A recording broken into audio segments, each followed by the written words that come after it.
મિત્રો, ચામડીની કોઈ સામાન્ય તકલીફ હોય તો તે છે ખીલ. સામાન્ય રીતે ખીલને દૂર કરવા માટે બધા લોકો ક્રીમ, લોશન અને કોઈ મોંઘી વસ્તુઓ લઈને ચહેરા ઉપર લગાડતા હોય છે.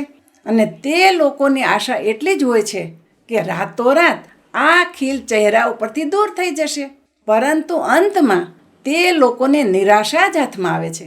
એમ રાતોરાત કોઈ પણ ક્રીમ કે ટ્યુબ ખીલને ગાયબ કરી શકતું નથી. મોટા ભાગના લોકોને ખબર જ નથી હોતી કે ખીલ થવા ફક્ત ચામડીના બહારના ભાગને જ બીમારી નથી. ખીલ એક એવી બીમારી છે જે માનવ શરીરના આંતરિક સિસ્ટમ સાથે જોડાયેલી વસ્તુ છે. એટલે જ્યારે આપણે ખીલની કોઈ ટ્રીટમેન્ટ કરતા હોઈએ છીએ ત્યારે ફક્ત બહારથી જ ક્રીમ ના લગાડવા જોઈએ, પરંતુ તેની સાથે સાથે અમુક દવાઓની પણ જરૂર હોય છે જે તમારા શરીરના અંદરના ભાગની ગંદકીને કાઢી અને ખીલને જડ મૂળમાંથી દૂર કરે. આજના વિડીયોમાં આપણે 4 એવા ઘરેલું નુસ્ખા વિશે વાત કરીશું જે ખીલને દૂર કરવા માટે ખૂબ જ અસરકારક છે. અને આ ઘરેલું ઉપચારથી તમે તમારા ખીલને એવી રીતે ઠીક કરી શકો છો કે આગળ જતાં ફરીથી તે ખીલ થવાનું બંધ થઈ જાય. તમને પણ જો ખીલ થયા હોય તો જોવા મળ્યું હશે થોડા દિવસે વારંવાર આ ખીલ ફરી થતાં જોવા મળે છે. તો આજના વિડીયોમાં હું તમને જે પણ માહિતી આપીશ તે બંને વસ્તુમાં તમને કામ આવશે. તો ચાલો મિત્રો, કાંઈ પણ રૂકાવટ વગર આ હેલ્ધી વિડીયોની શરૂઆત કરીએ. સૌથી પહેલાં વાત કરીએ માનવ શરીરની આંતરિક સિસ્ટમ વિશે. તમારે એવું શું કરવું જોઈએ જેનાથી તમારા ખીલની સમસ્યા દૂર થઈ જાય અને વારંવાર આ વસ્તુ ફરીથી રિપીટ ના થાય? મિત્રો, માનવ શરીરની આંતરિક સિસ્ટમમાં ખૂબ જ મહત્ત્વની વસ્તુ છે તમારું પેટ. એટલે જો તમારું પાચન તંત્ર અસ્વસ્થ હોય, જેના કારણે તમને કબજિયાતની તકલીફ રહેતી હોય, અપચાની સમસ્યા પણ વારંવાર જોવા મળતી હોય, અથવા તો તમારા આંતરડામાં જૂની ગંદકી, કચરો જમા થઈ રહેતો હોય, તો આ વસ્તુ સીધી જ અસર કરે છે તમારી ચામડી ઉપર અને ચહેરા ઉપર ખીલ જોવા મળે છે. તો સૌથી પ્રથમ વસ્તુ તમારે એ કરવાની છે, જે લોકોને કબજિયાતની સમસ્યા રહેતી હોય. ખીલ થનાર મોટા ભાગના વ્યક્તિને કબજિયાતની સમસ્યા જોવા મળતી હોય છે. તો એના માટે તમારે ખાસ કરીને અમુક પગલાં ભરવા જોઈએ જેથી તમારું કબજિયાત દૂર થાય. તમે વધુમાં વધુ લીલા શાકભાજી ખાઓ. નોનવેજ ફૂડને ખાવાનું ટાળવું જોઈએ. તળાયેલી વસ્તુથી તમારે દૂર રહેવું જોઈએ. વધુ તીખો અને મસાલાવાળો ખોરાક તમારે ન લેવો જોઈએ. તમે આ કબજિયાતને દૂર કરવા માટે દૂધની સાથે ઈસબગુલ લઈ શકો છો, અથવા તો દૂધ સાથે બીજ વગરની કિસમિસ લઈ શકો છો, અથવા તો અંજીર પણ ખાઈ શકો છો. એની સાથે સાથે જ વધુમાં વધુ તમારે તાજા ફળોનું સેવન કરવું જોઈએ. તમે જ્યુસ પણ લઈ શકો છો, પરંતુ તેના કરતાં તાજા ફળો ખાવા વધુ ફાયદાકારક છે. તેની સાથે સાથે શરીરને અંદરથી ચોખ્ખું કરવા માટે અમુક ડિટોક્સ પીણા પણ તમે પી શકો છો. શરીરને અંદરથી ડિટોક્સ કરવા માટે મેથીનું પાણી શ્રેષ્ઠ વિકલ્પ છે. દરરોજ 1 વખત નાળિયેર પાણી પી શકો છો. મિત્રો, આ નાની એવી વસ્તુઓ છે જે ફક્ત તમારા કબજિયાતને જ નહીં, પરંતુ તેની સાથે લીવરને પણ સ્વસ્થ કરવાનું કાર્ય કરશે. અને જો તમારું લીવર સારી રીતે કાર્ય કરવા લાગશે તો લીવર શરીરમાંથી ગંદકી કાઢવાનું કાર્ય પણ સારી રીતે કરશે. એટલે જો તમારું શરીર અંદરથી ગંદકી મુક્ત રહેશે, તમારી લોહીની નળીઓ ચોખ્ખી રહેશે અને તમારું પાચન એકદમ સરસ થવા લાગે, તો આ બધી વસ્તુની અસર તમારી ચામડી ઉપર પડશે. તમારો ચહેરો એકદમ ચમકવા લાગશે. તમારી ચામડી સ્વસ્થ અને હેલ્ધી રહેશે, જેના કારણે ખીલ થવાની સંભાવનાઓ પણ ઘટી જશે. અને જો તમને ખીલ થઈ ગયા હોય અને પછી તમે આ વસ્તુનું સેવન કરો છો તો ખીલને દૂર કરવામાં ઘણી મદદ મળશે. મિત્રો, પેટને ચોખ્ખું કરવાની સાથે સાથે લોહીને સારું રાખવું ખૂબ જ જરૂરી છે. લોહીમાં જોવા મળતી અશુદ્ધિ ખીલ થવા માટે મહત્વનું પરિબળ છે. એટલે જો તમે એવું ઈચ્છતા હોય કે તમારું લોહી ચોખ્ખું રહે, લોહીમાં રહેલી અશુદ્ધિઓ દૂર થાય, લોહી તમારા આખા શરીરમાં સ્વસ્થ રીતે ભ્રમણ કરતું રહે, તો તેના માટે મુખ્ય જરૂરી વસ્તુ છે પાણી. તમે જેટલી વધુ માત્રામાં પાણી પીશો એટલી જ વધુ માત્રામાં કિડની તમારી સારી રીતે કાર્ય કરશે અને તમારા લોહીને ચોખ્ખું બનાવતી રહેશે. સાથે સાથે શરીર અને લોહીમાંથી ગંદકીને દૂર કરતું રહેશે. જો તમને ચામડીને લગતી કોઈ પણ તકલીફ હોય તો એક દિવસની અંદર ઓછામાં ઓછું 10થી 12 ગ્લાસ પાણી તમારે જરૂર પીવું જોઈએ. આની સાથે સાથે તમે એક બીજી વસ્તુ પણ રેગ્યુલર વાપરી શકો છો. તે વસ્તુ છે ગ્રીન ટી. એક દિવસની અંદર 2 થી 3 કપ ગ્રીન ટી તમારે જરૂર પીવી જોઈએ. કારણ કે ગ્રીન ટીની અંદર ઘણા એવા તત્વો હોય છે જે તમારી ચામડીની હેલ્થ માટે ઉપયોગી છે. ગ્રીન ટી પીવાથી તમારું લીવર પણ સ્વસ્થ રહે છે.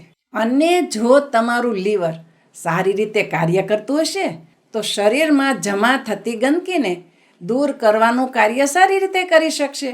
એટલે આ બધી વસ્તુ કરવાથી ખાસ કરીને ખીલની સમસ્યામાં ઘણી રાહત મળે છે. માનવ શરીરના આંતરિક સિસ્ટમની વાત થઈ ગઈ. હવે વાત આવે છે માનવ શરીરની બહારથી સંભાળ રાખવાની. તો બહારથી સંભાળ રાખવામાં સૌથી પ્રથમ આવે છે ક્લિનિંગ. તમે તમારી ચામડીને જેટલી વધુ ક્લીન રાખશો અને જેટલી વધુ તમારી ચામડી ચોખ્ખી રહેશે તેટલી જ ખીલ થવાની સંભાવનાઓ ઘટી જશે. તમે જોયું જ હશે ખીલની સમસ્યા લગભગ ઓઇલી ત્વચાવાળી વ્યક્તિઓમાં વધુ જોવા મળે છે. કારણ કે ઓઇલી ત્વચાના કિસ્સામાં ઓઇલ ચામડીના બહારના ભાગમાં જમા થઈ જતું હોય છે. એટલે આપણે જ્યારે પણ કોઈ પણ પ્રદૂષણવાળા વિસ્તારમાં જઈએ અને જ્યારે પણ આપણે ધૂળ અને રજકણના સંપર્કમાં આવીએ છીએ ત્યારે આ બધી ગંદકી ત્વચાની બહારના ભાગમાં રહેલા ઓઇલમાં ચોંટી જાય છે અને આ ગંદકી સાથે જ આપણી ચામડીના બહારના નાના છિદ્રો બંધ થઈ જાય છે અને તે જગ્યાએ ઇન્ફેક્શન થવાનું શરૂ થઈ જાય છે. શરૂઆતના સમયમાં આ ઇન્ફેક્શન તમને સફેદ ટપકાના રૂપે જોવા મળે છે. ધીમે ધીમે વધીને જો આ ઇન્ફેક્શન સારું ન થાય તો પછી તે ખીલનું રૂપ ધારણ કરી લે છે. એટલે જો આપણે આપણી ચામડીને સમયે સમયે ચોખ્ખી કરતા રહીશું અને જો આપણી ચામડીના બહારના છિદ્રો ચોખ્ખા અને ખુલ્લા રહેશે તો એના કારણે ઇન્ફેક્શન થવાની સંભાવના ઘટી જશે અને તેના પરિણામ રૂપે આપણને ખીલ થવાની શક્યતા ઘટી જશે. હવે વાત કરીએ આપણી ચામડીને ચોખ્ખી કરવા માટે આપણે શું કરવું જોઈએ. તો એના માટે હું તમને એક ઘરેલું ખૂબ જ અસરકારક નુસ્ખો બતાવું છું. આ ઘરેલું ઉપચારને બનાવવા માટે તમારે જોશે 100 ગ્રામ ફુદીનાના પાન અને આ પાંદડાઓને 1 લીટર પાણીની અંદર નાખીને ઉકાળી લ્યો. ઉકાળી લીધા પછી આ પાણીને ગેસ ઉપરથી ઉતારી લ્યો અને આ પાણીને ગરણીની મદદથી ગાળી લ્યો. પછી આ પાણીને ઠંડુ થવા માટે રાખી દો. ઠંડુ થયા પછી તેની અંદર 1 ચમચી કપૂર નાખવાનું છે. કપૂર નાખીને સારી રીતે મિક્સ કરી લ્યો અને પછી આ પાણીને તમે ફ્રીજની અંદર રાખી દો. આ બની ગયેલા લિક્વિડથી તમારે દરરોજ તમારી ચામડીને સાફ કરવાની છે. કોટનનું નાનું કપડું લઈ આ પાણીની અંદર ડૂબાડો અને પછી તમારી ચામડીને આના દ્વારા સાફ કરી લ્યો. આ ઉપચાર કરવાથી તમારી ચામડીના બહારના છિદ્રો ખુલ્લા રહેશે અને તેની સાથે સાથે તમારી ઓઇલી ચામડીમાંથી વધારાનું ઓઇલ દૂર થશે. તમારી ચામડી વધુ ફ્રેશ અને સ્વસ્થ દેખાશે અને તમારા ચહેરા ઉપર જે વધુ ઓઇલ દેખાતું હોય તે પણ દૂર થશે. અને આ બધી વસ્તુઓ મળીને તમારા ખીલને દૂર કરવામાં ઘણી મદદ કરશે. બહારથી ચામડીનું ધ્યાન રાખવામાં ચોથી વસ્તુ તમારે કરવાની છે તે છે એક ઘરેલું ફેસ પેક બનાવીને તમારા ચહેરા ઉપર લગાવો. આ ફેસ પેકને બનાવવા માટે તમારે જોશે ચંદનનો પાવડર. બીજી વસ્તુ તમારે જોશે કપૂર, ત્રીજી વસ્તુ જોશે મુલતાની માટી અને ચોથી વસ્તુ જોશે ગુલાબજળ. તમારે વાટકાની અંદર 1 ટેબલસ્પૂન ચંદનનો પાવડર લેવાનો છે. તેની અંદર તમારે 1 ટેબલસ્પૂન મુલતાની માટી ઉમેરવાની છે અને 5 ચમચી કપૂર ઉમેરવાનું છે. આ ત્રણેય વસ્તુને સરસ રીતે મિક્સ કરી લ્યો અને તેમાં ગુલાબજળ ઉમેરી સરસ મજાની પેસ્ટ બનાવી લ્યો અને આ પેસ્ટને તમારા ફ્રીજની અંદર રાખી દો. જ્યારે આ પેસ્ટ ઠંડી થઈ જાય ત્યારે આ પેસ્ટને તમારા ચહેરા ઉપર લગાડી લ્યો અને લગાડ્યા પછી જ્યાં સુધી સુકાઈ ન જાય ત્યાં સુધી રાખી મૂકો. અને જ્યારે તમારી ચામડી થોડી કડક થવા માંડે અથવા તો તમને ચહેરાના ભાગમાં થોડું ખેંચાણનો અહેસાસ થાય ત્યારે તમારા ચહેરાને ઠંડા પાણીથી ધોઈ લ્યો. મિત્રો, ખાસ કરીને યાદ રાખજો, ગરમ પાણીનો ઉપયોગ આમાં નથી કરવાનો. આ ફેસ પેકનો ઉપયોગ તમારે દરરોજ 1 વખત કરવાનો છે. પરંતુ આ ફેસ પેકને લગાવતા પહેલાં તમારે એક વાતનું ખાસ ધ્યાન રાખવાનું છે. તમારે તમારા ચહેરાની ક્લિનિંગ કરવી ખૂબ જ જરૂરી છે.